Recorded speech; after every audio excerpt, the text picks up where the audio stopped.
pueden subsistir o desarrollarse en ambientes extremadamente salobres o salinos, y básicamente es que en su membrana plasmática hay distintos pigmentos que les ayudan a mantener ese nivel osmótico y la tonicidad. Estamos hablando de que están en ambientes hipertónicos, súper salinos. Básicamente van a necesitar distintos pigmentos que les permitan eso. Por ejemplo, la bacteridopsina, la alarodoxina son pigmentos que les van a ayudar a realizar el tránsito principalmente de cloro y mantener el buen funcionamiento de la membrana plasmática. Ahora ya nos vamos a pasar a bacterias. Adelante. Examen corto, no repongo huevos. En el caso de las bacterias, habíamos visto que eran organismos procariotas. No va a haber un núcleo como tal, sino que básicamente un nucleoide, algo que se asemeja a un núcleo, pero no es un núcleo.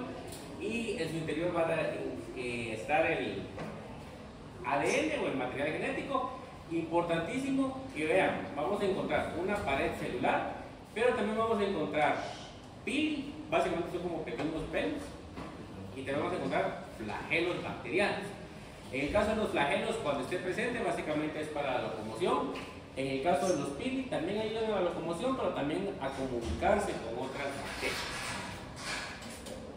Dentro de las formas de las bacterias, eso lo van a ver ustedes en micro. Si ustedes se recordarán, en el laboratorio que vimos de diversidad biológica, les pusimos dos planos, una que decía gram positivo y una gram negativo. Y habíamos dicho, ¿alguien se recordará qué forma tenían esas bacterias? Esa es la clasificación, pero ¿qué forma? Decía gram más, gram menos, pero decía otra palabra ahí. ¿Pero cómo se llama esa palabra? ¿O qué forma más o menos ustedes se recordarán que tenían? Como un racimo. Esos son los estreptococos. Sí, básicamente nosotros vimos esto, que eran básicamente como un rosario, un montón de bacterias que estaban básicamente como un trencito. ¿Sí? Tenemos diplococos, que básicamente son dos bacterias, forman redonda, por eso es diplococo. Estrepsa, estrepto significa cadena, una cadena de cocos. Tenemos también que pueden ser tétradas. Estafilococo, que básicamente el prefijo estáfilo significa que están en racimo, no en cadena. Y tenemos por ejemplo la sarcina, que básicamente es una forma tridimensional. Eso es en el caso de las que son esféricas o cocos. Luego tenemos a los bacilos. Entre los bacilos también vamos a encontrar una cadena de bacilos. Por ejemplo, tenemos encontrar también los que son flagelados y las esporuladas. Esto es importantísimo. Vamos a ver unos videitos de unos minutitos y son sumamente patógenas de las actividades esporas. ¿Sí? Y luego tenemos los espirilos. Por ejemplo, tenemos a Vibrio cólera, que es el que causa el cólera. Tenemos a Helicobacter pylori, que son espirilos, y las espiroquetas, que tienen esta forma como que fuera un resorte, sumamente patógenas. Aquí tenemos el ejemplo importante para nuestro caso de medicina veterinaria, la leptospira. Ahora, ¿cómo llegamos a definir qué es gram positivo y qué es gram negativo? Por ejemplo, cuando Daniela tomó una muestra de saliva, no se aplicó ninguna tinción, básicamente solo se ve blanco, no se ve nada. Pero si nosotros hacemos una tinción, por ejemplo con cristal violeta y safranina, sí podemos llegar a identificar qué tipo de bacterias, si son gram positivo o gram negativo. Eso ustedes lo van a hacer en microbiología y van a estar ya hasta el copete de todo esto que les van a hablar. Aquí solo es una pincelada que les damos. Entonces, ustedes toman su muestra, agregan cristal violeta, 60 segundos, decantan el residual, aplican yodo, otros 60 segundos, lavan con alcohol, 5 o 10 segundos y luego aplican safranina. Y dependiendo qué tinción tomen, va a ser gram positivo o gram negativo. Ustedes se recordarán, habían visto en el laboratorio una lámina moradita y una rosada rojita. La morada es positiva y la rosada naranja positiva. Entonces, básicamente esto es lo que ustedes vieron. ¿A qué responde este fundamento? Básicamente, cuando nosotros estamos hablando de bacterias gram negativas, va a haber una membrana doble, ¿sí? Una membrana interna y una membrana externa. Entonces, esta peculiaridad de las bacterias gram negativas va a hacer de que la safranina quede retenida acá. En el caso de las gram positivas, al no tener esa doble membrana, eso se lava, ¿sí? No se queda retenido. Y ambas bacterias, sean gram positivas o gram negativas, van a tener siempre su peptidoglicano. En el caso de las gram positivas va a ser un poquito más grueso, ¿sí? ¿Preguntas? ¿No? Entonces básicamente es por eso, que en el caso de las gram negativas hay una doble membrana y por eso se retiene la safranina. Entonces aquí ven ustedes, de color rojo son las negativas y color morado son las positivas. Ejemplos que nosotros tenemos en medicina veterinaria, X cantidad, pero ustedes van adelante, van a ver, van a lidiar con eso a lo largo de su vida. Por ejemplo, tenemos a los estafilococcus. En el caso de los estafilococcus, son bacterias que están presentes siempre en la piel, muy importante para el caso de las lecherías, para ver si hay contaminación o manipulación. Más básicamente, si hay contaminación de la gente que está manipulando alimentos, no se lava la mano, ¿sí? Por ejemplo, si ustedes hacen un hisopado en alguna lechería, por ejemplo en una mesa, y ven estafilococcus, básicamente eso es contaminación que alguien no se lavó bien las manos, ¿sí? Pero por ejemplo, tenemos el Staphylococcus aureus, que puede provocar infecciones a nivel de la piel, a nivel de los oídos, perros y gatos.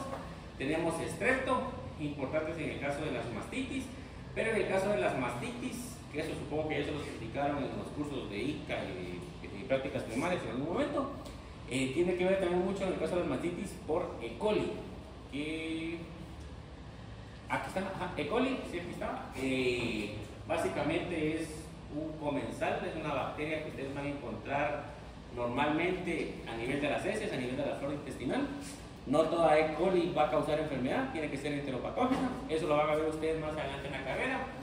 Pero la presencia de E. coli, por ejemplo, en agua, significa que había material fecal en el agua, en el caso de alimentos, ¿sí? Entonces, salud, esa es la importancia de ellos. Luego tenemos, por ejemplo, listeria, importantísimo en una zoonosis en el caso de alimentos lácteos. Erysipelotrix, causante de la erisipela porcina, diferencial con peste porcina clásica. Clostridium, importantísimo los clostridios porque causan básicamente esporas que vamos a ver, hablar de ellos dentro de un rato, igual que el Bacillus anthracis. Dentro de las gram negativas, importantísima también la salmonela. ¿Alguien le ha dado salmonela?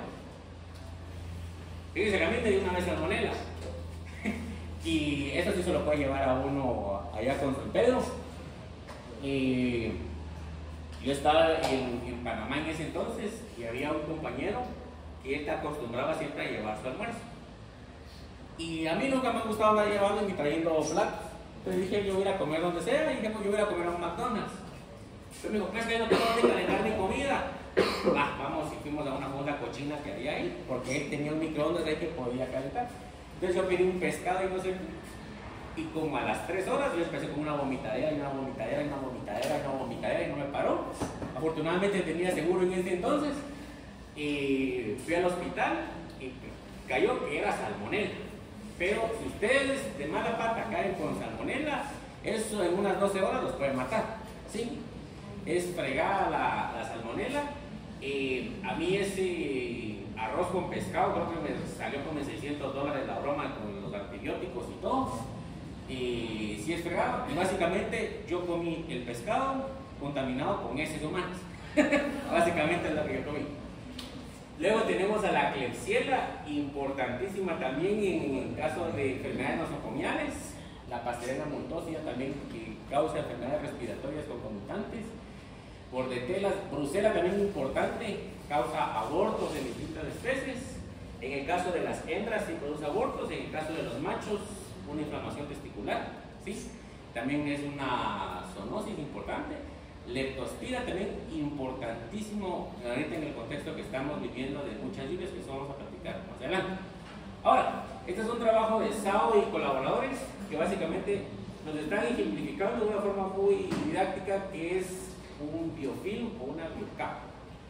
Cuando yo les estaba hablando de, por ejemplo, de estafilococos a nivel de lecherías, básicamente hay distintas especies bacterianas que, por ejemplo, ustedes van a ver de que van a empezar así, con un agregado de bacterias.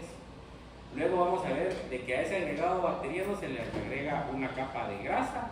Por ejemplo, después van a ver otras bacterias que se han muerto, ya van a haber componentes proteicos, de ADN, etc.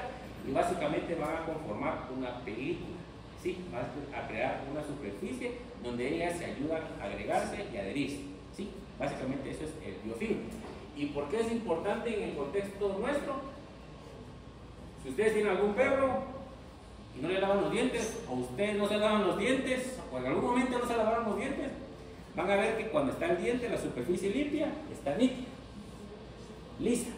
Pero a medida de que se empiezan a acumular bacterias, empieza a crecer la placa bacteriana. Eso es un biofilm, ¿sí? Que básicamente son un montón de bacterias que están agregadas ahí. ¿Por qué es importante cepillarse los dientes o cepillarle los dientes de vez en cuando a los perros? ¿Por qué? Pero ¿cómo se producen las caries o cómo? ¿Qué será todo esto? ¿Pero cómo se forma el sarro y por qué es importante el sarro? ¿Pero por qué? ¿Cómo sucede esto? Ahí lo voy a explicar. Esta masita que ustedes ven grisáceo blanco, eso es placa bacteriana. Entonces, viene la placa bacteriana e irrita y empieza a inflamar las encías, ¿sí? A medida que se empiezan a inflamar las encías, hay una reacción ahí que empieza a molestar, a veces hasta empiezan a sangrar las encías. Es lo mismo que sucede en el caso de nosotros los humanos. Si esto no se remueve, va a haber un momento que esa placa bacteriana se empieza a calcificar, que es el sarro.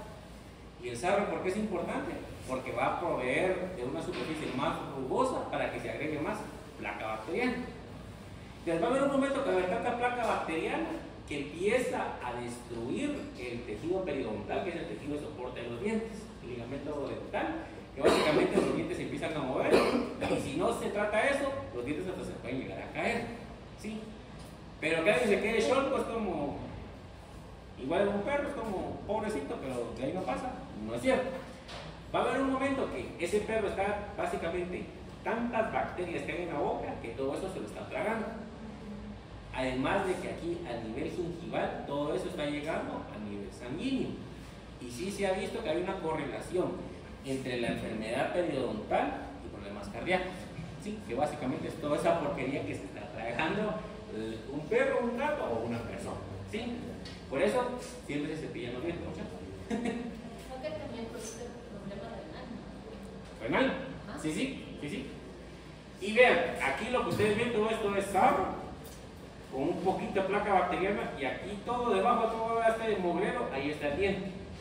El caso de la placa bacteriana, eso sí se puede eliminar con cepillado. El sarro no. El sarro solo es mecánicamente con cavitrón que se puede quitar, ¿sí? No hay de otro. Esto a mi perro no le gusta que le cepille los dientes. Hay alternativas, por ejemplo, no sé si ustedes han visto de esas orejas o esas tráqueas que venden en el súper. Eso facilita.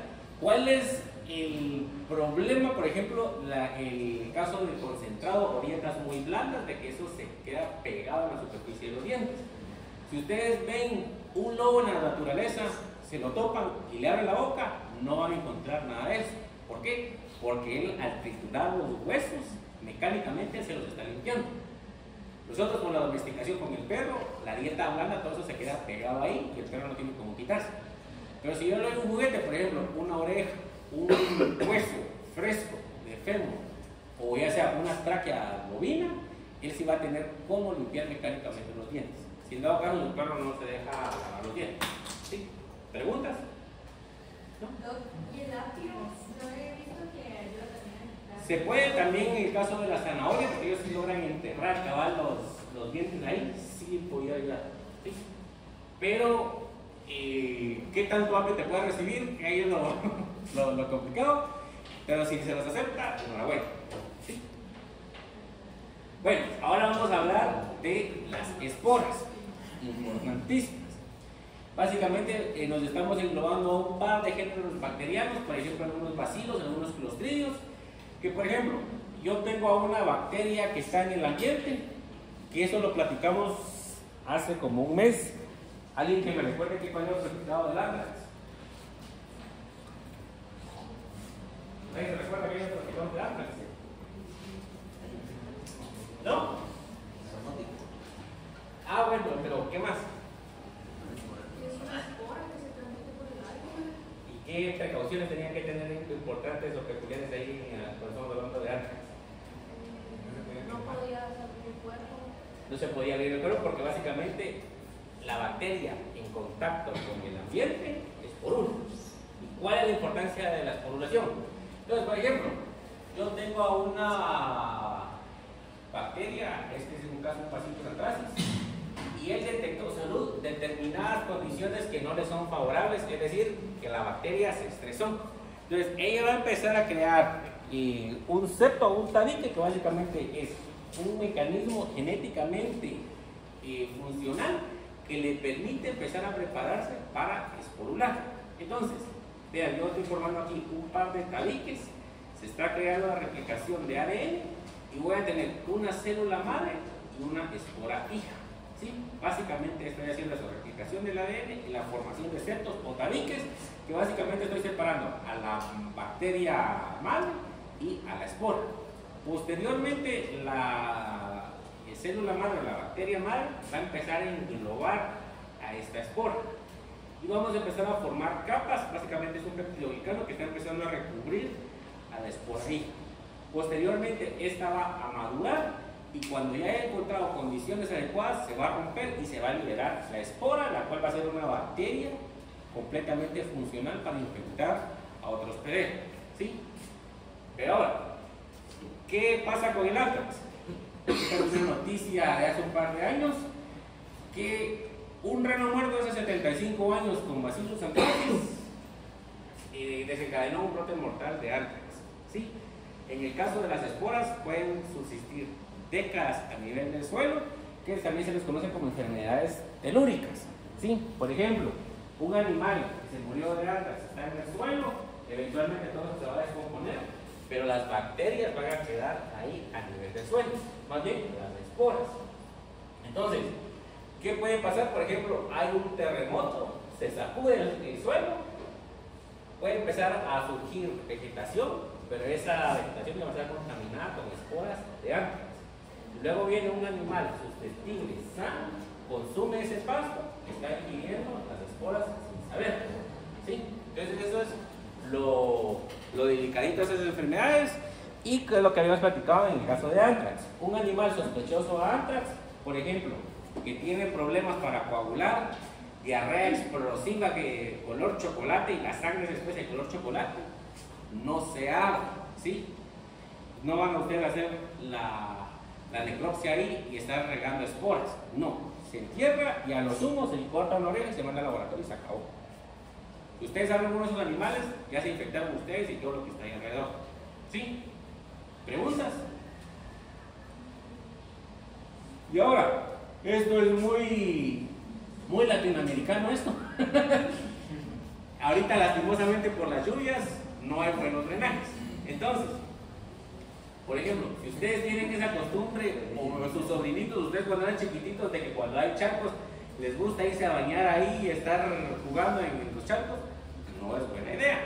Porque ustedes no saben si por aquí había un animal muerto, aquí habían animales que defecaron, que orinaron. Por ejemplo, había, qué sé yo, una brucela, una leptospira ahí, y ustedes están en contacto, sus mucosas, su piel, con esta agua emposada, que saber qué tiene, ustedes no pueden adquirir esas enfermedades. ¿Sí? Entonces, no es buena idea, y mucho menos, que es lo que habíamos platicado la vez pasada con Jennifer cuando estábamos viendo las prácticas pasadas. Tampoco sería buena idea que ustedes declaran que sus perros tomaron esta agua, ¿sí? Porque ustedes no saben qué porquería hay ahí. ¿Sí? ¿Preguntas? ¿No? Vamos a ver este videito rapidito. El 18 de septiembre de 2001, y Estados Unidos acaba de sufrir el ataque más devastador desde Pearl Harbor. Todo lo que se puede pensar es en la amenaza de otro ataque terrorista, y de repente queda muy claro que nadie, en ningún lugar, está a salvo de un ataque. Pero en la concurrida sala de correo del New York Post, los terroristas solo menos pensaban en la mente de un empleado de la sala de correo, con exceso de trabajo, que intenta resolver el exceso de correo entrante. Mientras el empleado está ocupado manejando docenas de cartas, de repente la esquina de una se afloja y una fina bruma de polvo blanco sale del sobre. Perplejo, el empleado abre el sobre y descubre más polvo blanco junto con una carta impresa que dice: 9/11 de 2001, esto es lo que sigue. Tomen penicilina ahora. Muerte a Israel, muerte a América. Alá es grande. Hola y bienvenidos a otro episodio. Si ven polvo blanco en algún lado, no lo vayan aspirado.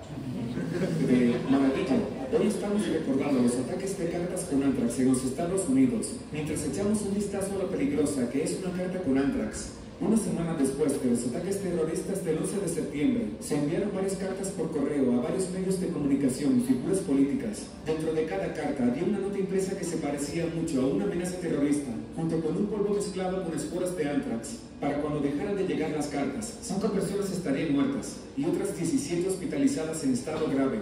Si bien se sospecha que un trabajador de biodefensa del propio gobierno de los Estados Unidos fue el culpable de los ataques, nunca se llegaría a una conclusión definitiva, ya que el sospechoso Bruce Edward Ivins se suicidaría. Al final, el costo de limpiar y descontaminar sitios de trabajo y oficinas de correos completas alcanzaría la exorbitante suma de $1.000 millones. Lo que nos lleva a preguntarnos, ¿qué tan peligrosa es realmente una carta con Antrax? El Antrax es una enfermedad altamente infecciosa causada por una bacteria natural llamada Bacillus anthracis. Esta bacteria vive típicamente en el suelo y, a menudo, infecta a animales domésticos y silvestres, como cabras, vacas y ovejas. Sorprendentemente, los brotes de Antrax son bastante comunes en todo el mundo y afectan principalmente a los trabajadores agrícolas que pasan todo el día rodeados de animales o trabajando con la tierra. Sin embargo, quienes procesan productos de origen animal, como pieles, lana o huesos, también pueden infectarse. La bacteria puede infectar a un huésped de 3 formas diferentes, siendo la primera la más común y que resulta en antrax cutáneo, o una infección que ocurre por las esporas de bacterias que ingresan al cuerpo a través de un corte o raspón en la piel. En realidad, esta es una forma de la enfermedad muy fácil de tratar y se puede curar fácilmente con antibióticos simples. Sin embargo, cuando se inhala, el antrax se vuelve mucho más letal y quienes se infectan por inhalación corren un grave riesgo de colapso respiratorio. Esta forma de la enfermedad tiene la tasa más alta de muerte, con una tasa de mortalidad del 92%. La tercera forma de la enfermedad ocurre cuando las esporas de antrax son consumidas, como puede suceder cuando se come la carne de un animal infectado. Esta forma de infección es extremadamente rara, pero también puede ser bastante mortal. En los Estados Unidos, entre el 20 y el 60% de todos los casos de antrax gastrointestinal resultan en la muerte. Las bacterias del antrax tienen una vida muy larga y sus esporas pueden permanecer inactivas durante años en el suelo. Al entrar en un huésped vivo, las esporas se reactivan y las bacterias comienzan a multiplicarse. Debido a su resistencia natural y su vida extremadamente larga, el antrax es una opción natural para un arma biológica y 5 países, incluidos Rusia y Estados Unidos, mantienen el antrax como un arma biológica lista para su despliegue. Hoy en día, las armas biológicas de antrax se utilizan como elementos de disuasión, destinados a disuadir a la otra parte de usar armas biológicas en primer lugar, pero no siempre fue así. En la Primera Guerra Mundial, las naciones escandinavas utilizaron antrax contra el ejército imperial ruso, y los alemanes infectaron de forma encubierta el ganado y los alimentos de las naciones neutrales que se enviaban a las naciones aliadas. Un ataque resultó en la muerte de 200 mulas argentinas. Sin embargo, después de los muchos horrores químicos y biológicos de la Primera Guerra Mundial, se realizó un esfuerzo diplomático internacional para limitar el uso de armas biológicas y químicas, lo que resultó en el Protocolo de Ginebra para la prevención del uso en la guerra de gases asfixiantes, venenosos u otros, y métodos de guerra bacteriológicos. Si bien fue un gran paso adelante, el tratado no prohibió la investigación o producción de agentes biológicos, y las naciones de todo el mundo firmaron el tratado, pero crearon enmiendas que le permitirían usar armas biológicas como represalia. En la Segunda Guerra Mundial, el ejército británico desplegaría pequeñas cantidades de antrax contra el ganado alemán en un intento de ayudar a matar de hambre a los alemanes. Aunque afortunadamente, el antrax como arma no volvería a levantar su fea cabeza hasta 1993, cuando un culto religioso en Japón desplegó antrax contra civiles en Tokio. En el transcurso de varios días, el culto apocalíptico Aum Shinrikyo liberó en secreto una suspensión líquida en aerosol de anthrax desde lo alto de su edificio de 8 pisos. El primer día los residentes locales informaron sobre los malos olores a las autoridades locales de salud ambiental, quienes rápidamente descubrieron que el olor provenía del edificio Aum Shinrikyo. Al día siguiente se registraron aún más informes de malos olores, junto con síntomas que iban desde pérdida de apetito hasta náuseas y vómitos en algunos de los miembros del personal afectado. Debido a las quejas, el funcionario solicitó permiso para investigar el edificio, pero los miembros de Aum Shinrikyo que estaban dentro se negaron a permitirles entrar, debido a que no existía un riesgo evidente para la salud humana. Las autoridades no pudieron hacer nada más que simplemente recolectar muestras para análisis futuros.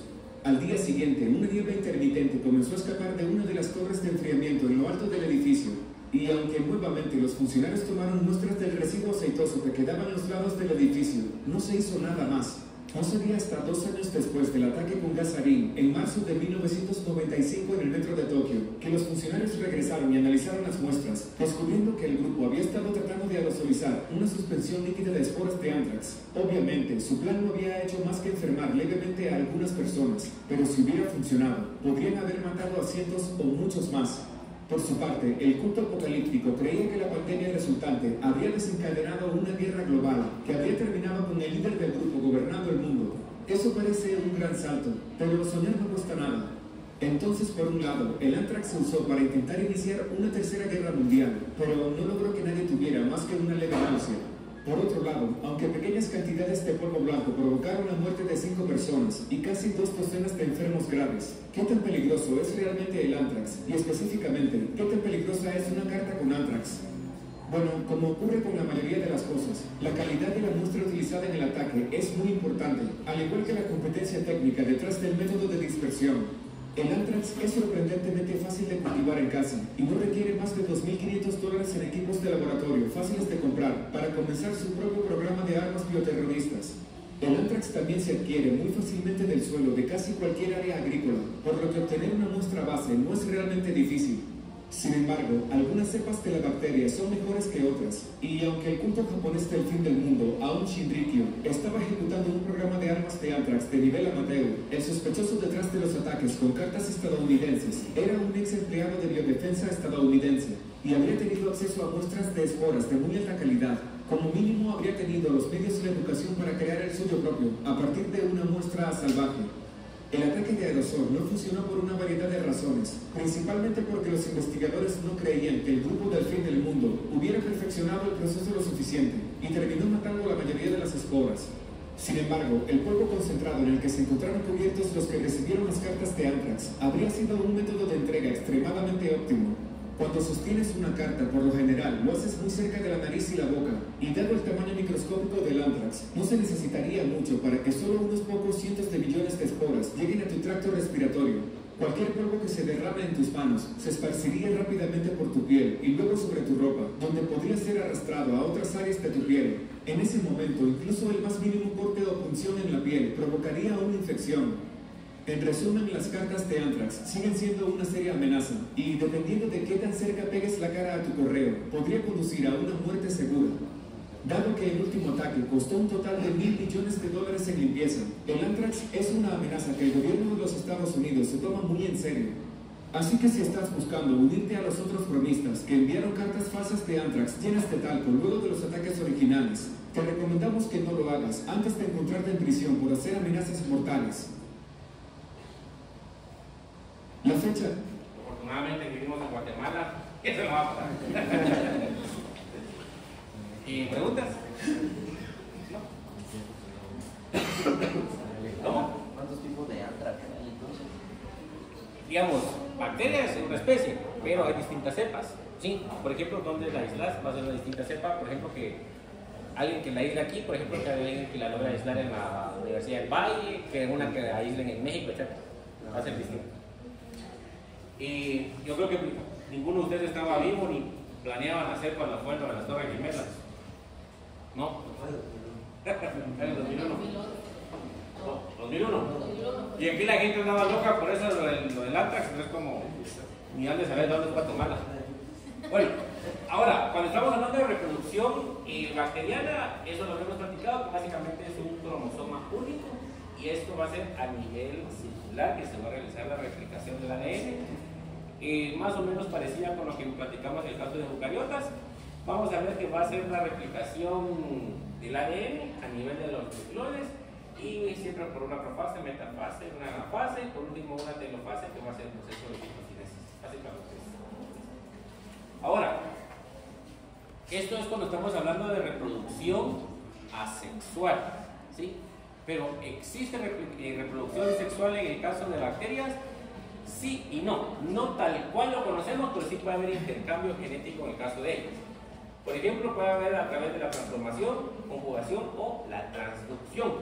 Cuando nosotros hablamos de la conjugación, básicamente una célula está en contacto con una bacteria, está en contacto con otra bacteria a nivel de los pili y van a intercambiar un plástico, ¿sí? Básicamente van a intercambiar material genético. Pero puede ser también de que suceda a través de la transformación. Básicamente una bacteria muere y otra que está viva de la misma especie puede recopilar o reciclar ese material genético y tomarlo como propio, ¿sí? Y por último, el caso de la transducción, que básicamente es a través de los bacteriófagos, que ellos al momento de inyectar su material genético y crear copias de sí mismo, llevan copias del material genético de la bacteria original consigo y lo pueden inocular en otra célula, ¿sí? Pues si quieren nos dejamos por acá y terminamos el día de mañana.